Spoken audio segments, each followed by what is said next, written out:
چترال میں بین الاقوامی اہمیت کے حامل اور سیاحتی مقام وادی کیلاش کے لیے سڑکوں کی کشادگی اور تعمیر پر NHA حکام نے پچھلے سال کام شروع کیا تھا، مگر مقامی لوگ اس پر خوش ہونے کے ساتھ ساتھ تحفظات کا اظہار بھی کر رہے ہیں۔ اس سڑک کو عیون میں پرانا سڑک چھوڑ کر زرعی زمین میں 200 فٹ اونچا مصنوعی پہاڑ بنا کر اس کے اوپر سے گزارا جاتا ہے، جس سے نہ صرف یہ سڑک انتہائی خطرناک ہوگا بلکہ آس پاس گھروں کا پردہ اور زمینداروں کے لیے آبپاشی کی ندیاں بھی متاثر ہو رہی ہے۔ چترال میں سڑکوں کے لیے آواز اٹھانے والی رضاکار تنظیم CDM کے اراکین نے میڈیا ٹیم کے ساتھ اس جگہ کا دورہ کیا، جہاں لوگوں نے کافی تشویش کا اظہار کیا۔ مگر اگر یہ بات ہے جس طرح جو مجھے دکھایا جا رہا ہے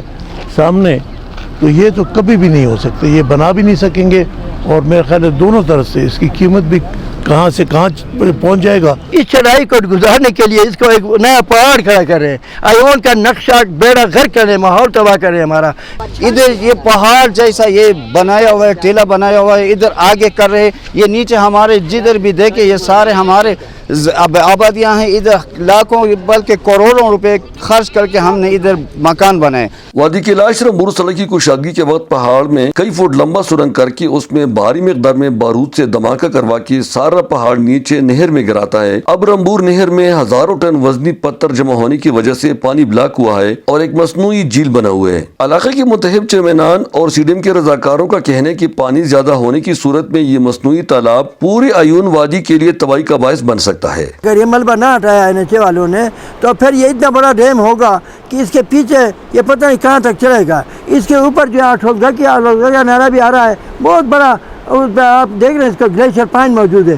ادارہ اس طرح کام کرے گا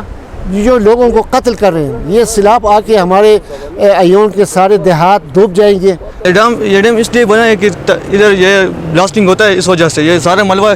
دریا میں ڈالتے ہیں یہ لوگ، تو ہم چاہتے ہیں کہ یہ دوبارہ ایسا نہ ہو اور یہ ملبے کو نکالا جائے ادھر سے۔ جی کام تو NHA کا ہے، مگر NHA کا ایک کنسلٹنٹ ہوتا ہے اور NHA کا ایک ٹھیکیدار ہوتا ہے، تو ٹھیکیدار کا ہم کچھ نہیں کہہ سکتے ہیں، کیونکہ وہ ٹھیکیدار جو ہے وہ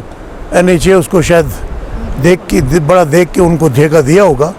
مگر ہمیں جو عجیب نظر آ رہا ہے کہ کنسلٹنٹ اس کام میں بالکل غائب ہے۔ جو ملبہ ابھی یہ دریا کے نالے کے کنارے جو گرایا جا رہا ہے، اس کو یہاں گرانا نہیں چاہیے، اور یہ انوائرمنٹل پروٹیکشن ایکٹ کے تحت بھی یہ بھی غلط ہے۔ ہماری ٹیم نے چیئرمین NHA اور متعلقہ اداروں کی ذمہ داروں کا مواقف بھی جاننے کی کوشش کی، مگر انہوں نے کوئی جواب نہیں دیا۔ مقامی لوگ نیشنل ہائی وے اتھارٹی کے ارباب اختیار اور انوائرمنٹل پروٹیکشن ایجنسی کے ڈائریکٹر جنرل سے بھی مطالبہ کرتے ہیں کہ ٹھیکیدار کو ہدایت کرے کہ اس ملبے اور بھاری پتھروں کو نہر میں پھینکنے کی بجائے کسی اور جگہ لے جا کر محفوظ طریقے سے رکھیں، تاکہ یہ مقامی لوگوں کے لیے تباہی کا باعث بھی نہ بنے اور اسے دریا کا پانی بھی زہرآلود نہ ہو۔ وادی عیون اور کیلاش کے لوگ زیر تعمیر سڑک پہ نہایت خوش ہیں، مگر ٹھیکیدار جو ملبہ دریا میں پھینکتے ہیں یہ لوگ اپنے لیے خطر سمجھتے ہیں۔ ان لوگوں کا مطالبہ ہے کہ اس ملبے کو پراپر طریقے سے ڈسپوز کیا جائے تاکہ سیلاب کی صورت میں یہ ان وادیوں کے لیے تباہی کا باعث نہ بنے۔ احمد زادہ کو چترال۔